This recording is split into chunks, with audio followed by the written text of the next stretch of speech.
In this video, you will learn how to ask questions in your Instagram story. So hey, I'm Sam and welcome to our channel How to Guide It. If you want to ask questions in your Instagram story, you have to open your Instagram application and you have to open it.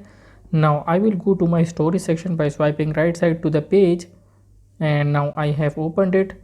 Now I will take a picture. For example, I have taken this picture.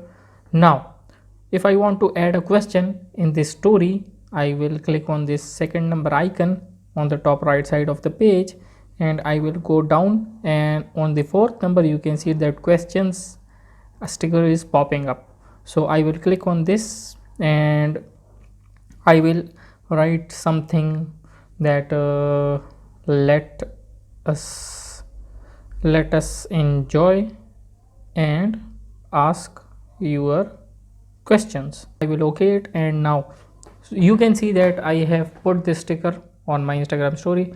Now if I post this story by clicking on the below icon, bottom icon in which your story is mentioned, so anyone who will see my story will click on it and he or she can ask question on this sticker, and that question will be directly come to my DM and I can answer that in the next story by specifying that specific question.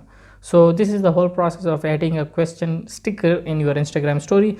So if you like this video and if you found this video helpful, make sure to press the like button and subscribe our channel, and you can ask your other confusions in the comment section below, and I will see you guys in the next video. Till then, bye bye.